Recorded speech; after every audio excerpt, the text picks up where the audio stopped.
from the students. Okay. Handwriting sample? No.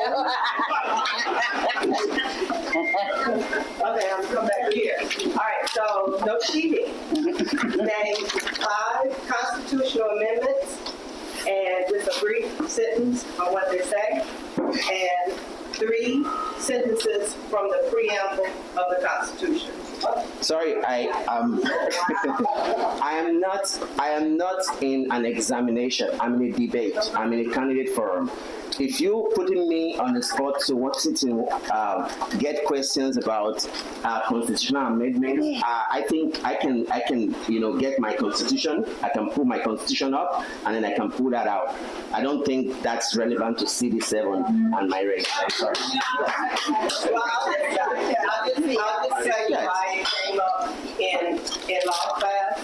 In what? Law class? I'm an accountant, I'm not a lawyer. I'm sorry. Let me explain, or do you want me to attack me? It was said, as looking at the Texas scorecard, that the current Congress people do not follow the Constitution, and they don't even know what it says without reviewing it from their phone or something else. And in law school, you don't even have to know the Constitution to pass through. Okay. That's why. If you think it's unfair, then don't answer. I understand. Even hold on, I work for the government. Even in government standing, when I work on stuff for the government, I still had a couple pages next to me so I could review stuff back and forth. So I could make sure I could serve people in a straight country and defend it. So that is kind of BS right there. Human memory is a fault. I just want to add, he answered what he wanted to say, and I'm just going to tell you that I am a constitutional conservative. If I can get rid of as many as the 90,000 pieces of legislation that we have that are covering up our Constitution right now, I intend to do my very damnedest to get it back for you, because that's what's wrong with our country right now, is we don't have the protection of that Constitution, which is a crying shame. That's what makes America America, is that Constitution, and we need it back again. All of this legislation has done nothing but weaken our Constitution. More and more paperwork, more paper trail, but at this juncture, I want the country back. And so whatever that trade-off is, it's not a vaccine passport, for crying out loud, it's an e-verify check. So for me, it's a tiny little give to get a huge return. And so I am for it. I didn't used to be. As a good conservative, it's like I really want the government out of everybody's business. But we are in the middle of an invasion. We need our country back. So right now we're in the middle of tax season. On Monday next week, April 15th will be tax day. It's been crazy as an accountant who is still, I actually do have a real job. I think it's unfair to us Americans that those regulations that were set are not being followed. These laws, these regulations, it boils back to what I was saying in the very beginning. It's not as if these laws were not there before. They've been there. They were working. They are just being subverted. We need to enforce the existing laws. Sometimes we don't need to reinvent the wheel. We just need to keep to what is already there. The way they say, if it's not broken, why fix it? The laws are there and they are working if we only will fix them. If we only will enforce those laws. I think that is one of the issues that we are facing. Kimberly, and this will be the last question because we have to. You have more questions? Oh my goodness. Okay, before I forget too, because we're going to be butting up against a hard break, as they say. When you do eventually get up from your seats, I wanted to ask everybody to please, if you could, collect your plates and things as best you can, and just bring them over to one of the tables close to the door to help the servers, because we are going to be a little late out of here, and I just want to at least let them know that we tried, okay, to alleviate the discomfort for them. So Kimberly first, and then Bernardi. Department of Veteran Affairs has been screwing us over for decades as veterans. What are your plans to fix it? I intend to privatize Veterans Affairs so that all benefits are run through a Blue Cross Blue Shield or similar, and perhaps give you your choice of which coverage you want to opt into. The veterans, the VA has had opportunity after opportunity after opportunity not to be disgusting and abusive to our veterans, and nobody puts their foot down, and it's even worse now that they're allowing illegals to come and be serviced before veterans. So we need to take that away from them and give them privatized health care that is good quality and handle it that way with expanded benefits for maternity care and the like. Yeah, I think it's sad what's going on with the VA. For those who have served and laid their life down for us as Americans, what's going on with the way they are treated. And who best understand, who best know how best to treat the VA other than the veterans themselves. I think we need to set up some ad hoc committees made up of veterans, made up of people who actually know where the shoe pinches, to get cross-pollinate ideas from them. How best do you want to be served, rather than dictating from them, from people who have no idea what's going on in the VA. So there needs to be a collaborative, my point, collaborative effort from the people who are being served and the legislation on how best to serve them. I think it should start from there. Thank you very much. Okay, and the last of the last, here. Getting to the United States used to be difficult. Now you just walk across and then you can come. So you and I have the same background. I grew up in the third world country. I didn't have a lot of money. My parents didn't have a lot of money. And we both graduated from the American universities. As far as I know, there are only two ways to get educated in the U.S. It's either your parents are very rich, or you got the sponsors.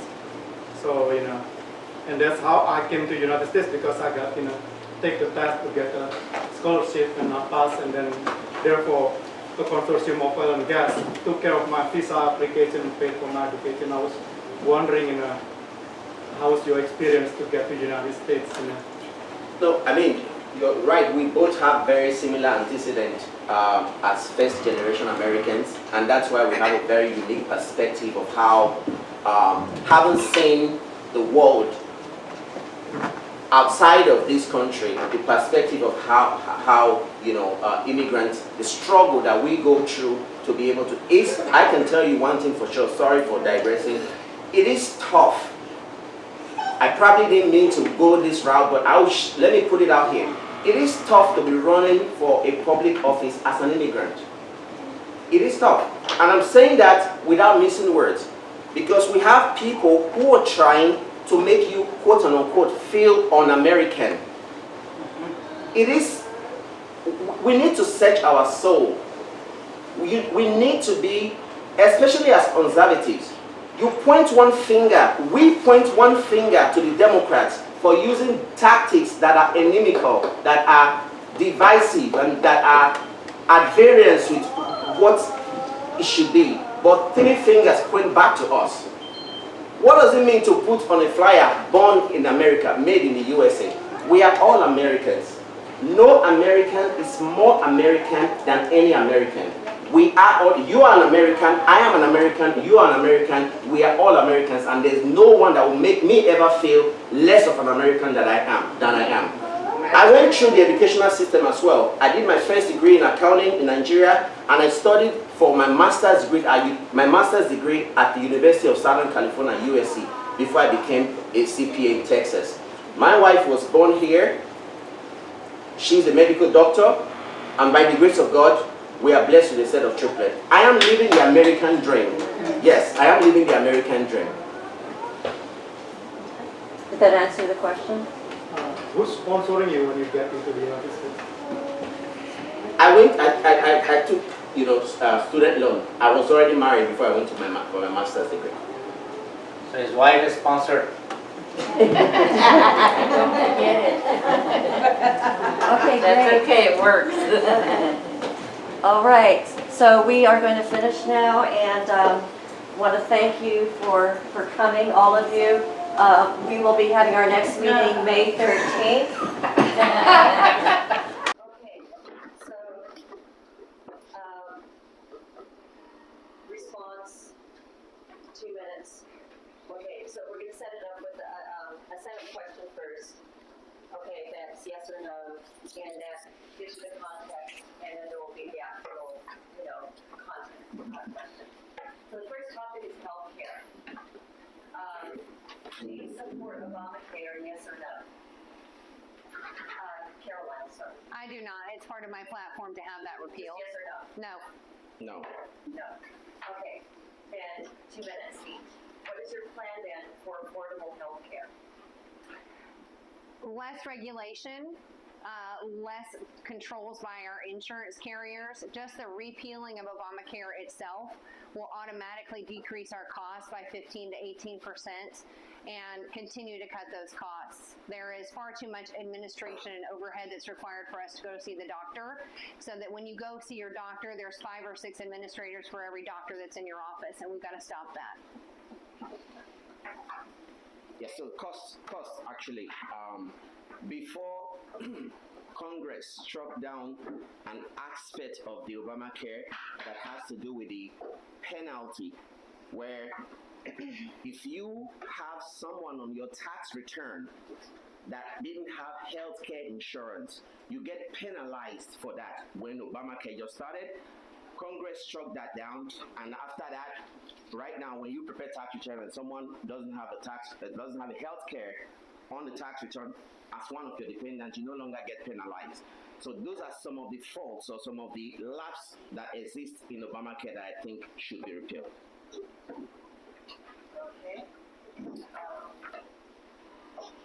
Anything else? Next topic, vaccines.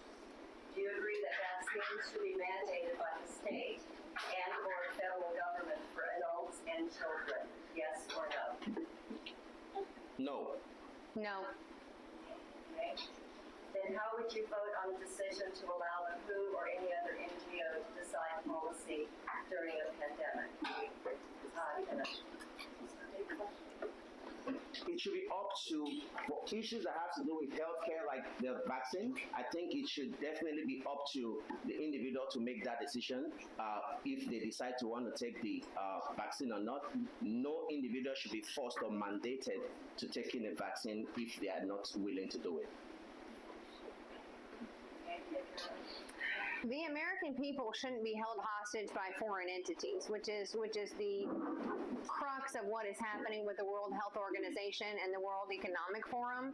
They want to implement policy, practices, and legislation on the American people to make them comply wherever they see fit, and they have some very dark agendas, guys. We need to be opted out of all of these unelected globalist entities and stop funding them. Okay, thank you. And on to topic 3, energy. Do you support the Green New Deal as stated in Agenda 2030? And you're suing federal and C40 policies that aim to cut carbon emissions in the U.S. Yes or no? Caroline? I do not, no. I do not. Okay. What is your plan then to produce the energy required to reinvigorate the economy and industry and once again make America self-sufficient? Caroline? I would like to deregulate all of it.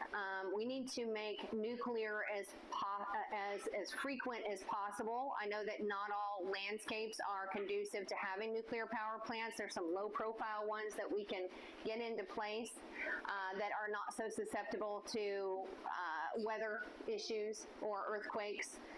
So that is the only liability with these nuclear power plants. If we were all on nuclear energy, we'd be paying almost nothing. We need to stop the ridiculousness that is these windmills They are not environmentally responsible. We subsidize them, I believe, for a term of 8 years. They only have a life expectancy of 8 years. So we have yet to have any return on any of these windmills where we've taken down hundreds of thousands, perhaps millions of trees that do what? Reduce carbon, guys. It's like, this is a big smoke and mirrors game that they're playing with us. I think the end result is to put a carbon tax on us, which does nothing to really reduce carbon. I just believe that it is a mechanism of control for these folks, for us. Okay, thank you. So it happened to be that most of my career as an accountant have been spent in the oil and gas industry. My most recent experience was with Schlumberger, which is the oil field service company. And when you compare the last administration of President Trump and this administration, I think there needs to be the drive towards energy independence that was almost achieved during President Trump. For whatever reason it is today, we are begging Venezuela for crude oil. We are going to countries that before now we wouldn't go to. We're dependent on the price of OPEC. OPEC is the operating petroleum countries, the countries that it's like a cartel that controls the flow of energy globally. I think it shouldn't be so, and I'll stick with President Trump on this. Drill, baby, drill.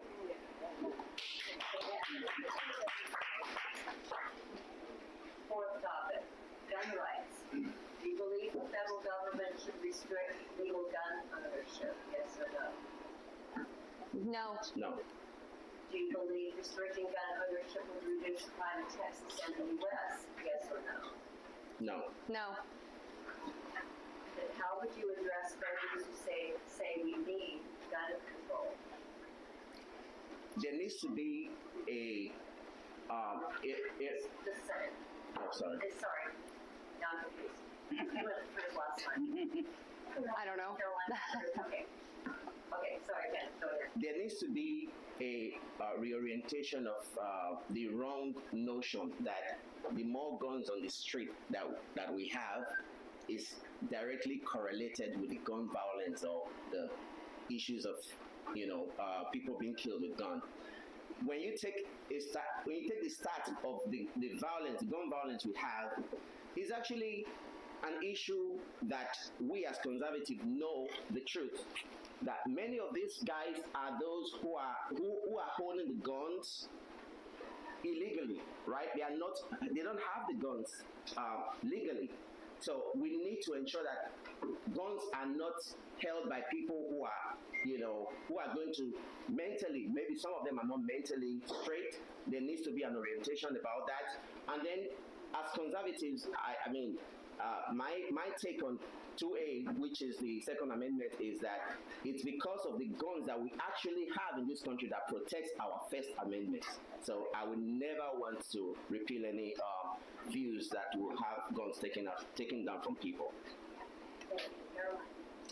They have proven statistically that people that have registered guns are not the people that are shooting people. And, there is a narrative that is out there on our mainstream television that pushes the idea that, these are assault rifles. AR does not stand for assault rifle, by the way, and that we need to be limited in our capacity with the number of rounds. It's all nonsense. I mean, the idea is that they truly want to strip us of all of our freedoms, all of our amendments, first, second, third, and keep going. We need to fight for our protections. I would also put out to you that long term, if we could get our children, this is something that, even 60 years ago, you had shooting in schools where we taught the children how to use weapons responsibly. Many parents do that on rural farms and that kind of thing. We need to reintroduce those kinds of things and make it normal, because this fear that is instilled with American people is really generated by the mainstream media. I probably can wager that 99% of the people in this room own a gun, and I am not fearful of any of you. And we've got to get to that point where we understand that gun ownership does not, it actually protects all of our rights and freedoms. They come for our guns because they want to come for our freedoms. Okay, thank you very much. Number 5, immigration. Should immigration be limited, yes or no? Yes. Okay, Kane? Should immigration be limited? Yes or no? I don't understand that what that means. Okay, should it be limited or unlimited? Should be limited. It should be limited. Yes. Trying to understand the context of what you mean. Okay, well, limited is the opposite of unlimited. So, I got it. Contextually. Yeah. then in that case, what is your plan to control how people enter the country and their purpose? So 2 minutes for that question. What is your plan to control how people enter the country and their purpose? And Carolyn, sorry. You know, I don't have any intention of doing away with passports anytime soon. Of course, you know, you need to declare your purpose when you're coming across on a valid passport. As far as immigration with the intent to migrate here and become a citizen or work at that kind of thing, we need to be very selective. And that is part of my platform, is to tighten down the existing visas that we have, re-vet the people that are already here, because many of them haven't been vetted again since they entered the country, who knows when. And when we start allowing more immigration to happen, we need to make sure that it is merit-based. So these people have a resume where they're coming from that could benefit, and part 2 is that could benefit us. So not only are you a decent person, and here's how your qualifications will help us in America, but what are our needs? Just because you're a nice guy doesn't mean that we've got room for you over here, because right now we are a mess. We've got 18 to 30 million people here that we're going to have to deal with in one way, shape, or form. Many are going to be deported. How many are we going to have to go searching for on some kind of a migrant hunt? So that's where I'm coming from on that issue. Well, as someone who have the experience of going through the immigration process in this country, I believe I have the experience to be able to speak to issues like this. America was not built yesterday. America is a country that has been in existence for the longest of time. There are laws that are already in existence regarding immigration. Recreating, reinventing, whatever name we're going to call it, the laws, is not going to fix a situation where the will to enforcing that existing law is not there. We have a problem with enforcement of the current law. It's still, as of today, it's not legal to cross the border. That's against the existing laws in this country. So we should work towards ensuring that the existing laws that we have are fully enforced. When President Trump was, in the last administration, I don't know if there were any laws that were passed by Congress other than enforcing the existing laws that we have. Why don't we go back to enforcing the existing laws that we have? There is a laid down process to becoming a citizen. You have to go through the process. Anyone who is coming to the country, I believe we should follow the existing laws that we have rather than, compounding the problem. Everybody knows there is a problem with the immigration. The immigration system is broken currently. And the main reason, from my own point of view, is not whether there is law or there is no law. It's just there is a lack of will to enforcing what we have on ground. Where there is a will, there is a way. What does current immigration challenges mean to you? So, Kenneth, I have you answer that one first. I think people who are coming into the country illegally through the border right now poses not just a national security threat, but also threats to the economy. Because when we quantify the amount of resource that is being strained by the number of people who are coming in today, the same road that we drive on, right? The same water, the same, and everything that we have today in the country, they also benefit from it. So it's a loss economically to the taxpayers in the country. So that is one issue that I think is a problem that needs to be fixed. And then another issue is, I always say this, the number of American soldiers that died from Afghanistan war, the number of American soldiers that died from Iraq war, and the number of American soldiers that died in Vietnam war, all three combined is not as much as those who have died from the use of fentanyl. And we all know the number one place fentanyl is coming into this country from. That's one of the problems I think that the broken immigration system is causing in the country. Thank you. Hey, Caroline, what does current immigration challenges mean to you? That statement would indicate to me that there are challenges with immigrating here, and somebody doesn't want there to be as many challenges. I would disagree with that statement. I feel as though we have mass immigration right now, and it is illegal immigration. I will give you that. This is a national security crisis. We have weapons being trafficked across the border. We have children being trafficked across the border. Humans trafficked across the border. This is a humanitarian crisis as much as it's a national security crisis. So I am not a proponent of curbing any existing challenges that may exist to immigration. So, okay, I'm trying to understand. So no more immigration, basically, right now. I would love to have a 5-year immigration moratorium while we sort out the folks that we have here. We don't know how many there are. There's, the numbers are, oh yeah, we don't know how.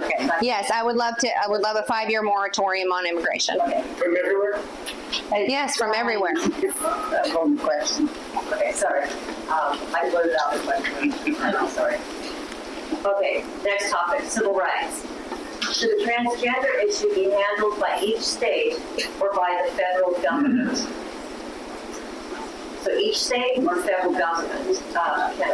State. State. For me, this is also a humanitarian aspect that this is a crime against humanity when you are mutilating a child. And so I think that needs to be addressed at a federal level. Okay, and then the second set of question then is, do you support the ban of DEI hiring programs? Yes or no? Yes. Sarah, okay. Yes, I do. Okay. So then, therefore, how do you plan to address transgender DEI or other rights issues? We're going first with... Sure. Okay, Caroline, go ahead. So, contrary to popular belief, one of the protected classes is not sexual orientation or gender identity. We need to get back to what is real in our judicial system, and that is what is real. There are two sexes. I know that we're having a hard time with our medical field right now. They are getting some heavy indoctrination from the American Medical Association. Arguing that, the frontal lobe is fully developed by the time they're 15 or 16, which is just plain false. But they're fed science. It is going to take an overhaul of our education system to get our doctors back where their minds are right. But this is, we need to get back to what the law is. And the law is that there are two sexes, that sexual preference is not protected. It's not a protected class. Well, I believe that I know, and I believe my faith, drives a lot of the conversation around my discussion regarding conservative values. There are only two genders. And the way I say, since when has it become so difficult to identify who is a man or who is a woman? It's easy for me. Your father is a man and your mother is a woman. That's my definition. I think it's very straightforward. As an educator, I know there needs to be a lot of orientation, not indoctrination, more of education of our children in school and letting, some of this radical ideology that is currently being passed on to our children. If you want to know how the society is going to look in the next 10 years, go to the schools, go to the colleges. That will give you a picture of what it is like. So there needs to be more education and less indoctrination. My goal as an educator is to be able to teach the next generation what is right, and what is right to me, I believe, is there are only two genders, a man and a woman. Okay, finally, 3 minutes each for this question. In what ways do you believe that you are best suited to defeat and replace Lizzie Fletcher as congressman or woman representing all constituents in CD7? So, one of the first things that I did when I set out to run for Texas 7th Congressional District is to study the data. I have taken time to look at the data of CD7 with the eyes and with the mindset of understanding logically, smartly, analytically, based on the data, how best to win this district. Our district has 57.7.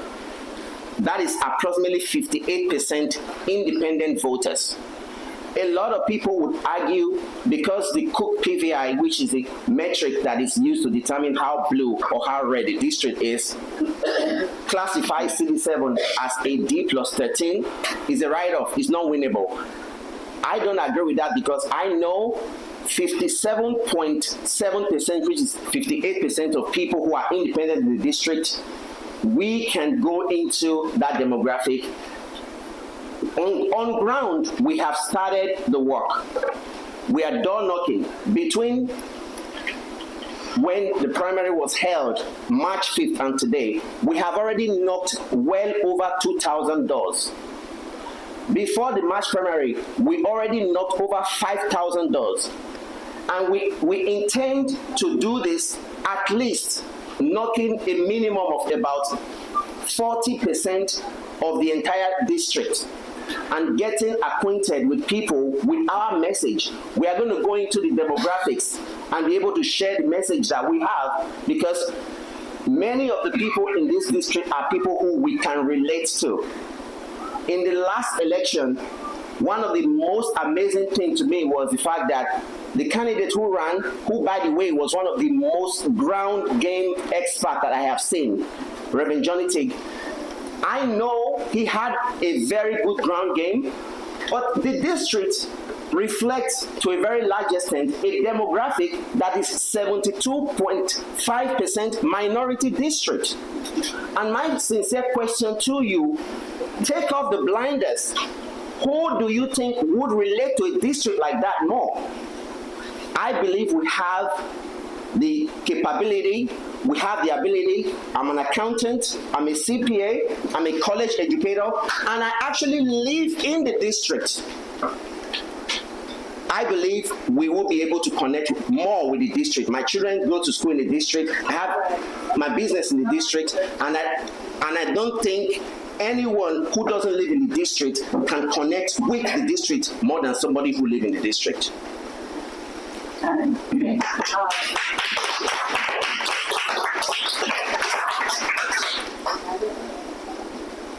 Okay, so this is where I guess in a debate you can have a rebuttal or a response to the response.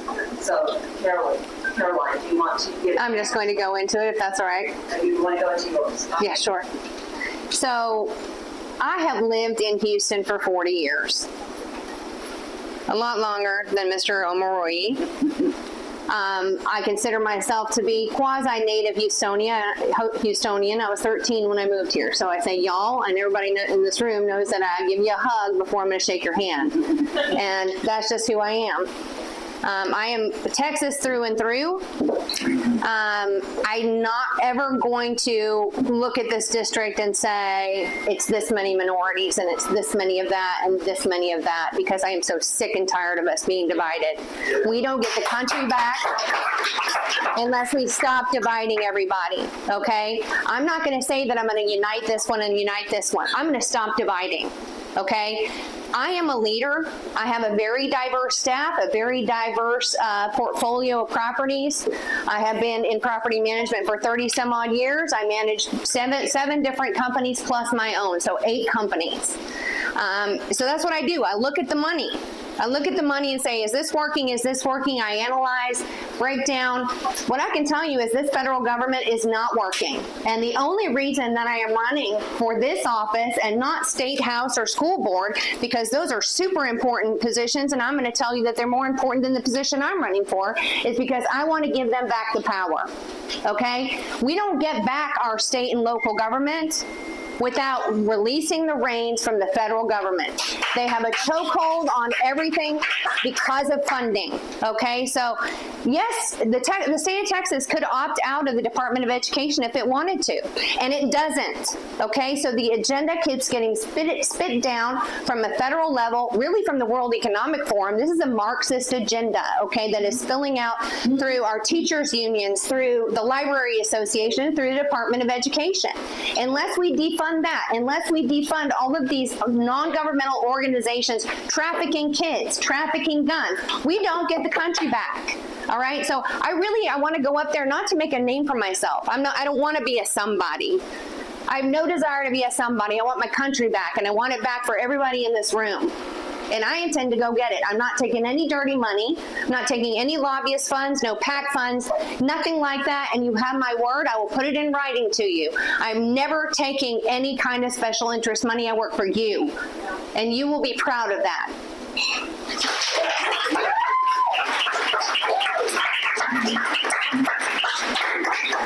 Okay, thank you so much.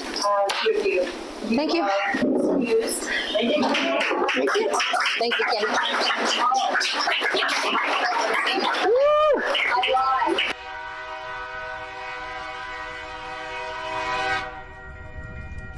Let's save this republic. I'm Caroline Kane. I'm running for the U.S. House of Representatives in Texas CD7. All aboard the Kane train. I'm asking for your support as an investment in America's future. www.carolinekaneforcongress.com, paid for by Caroline Kane for Congress.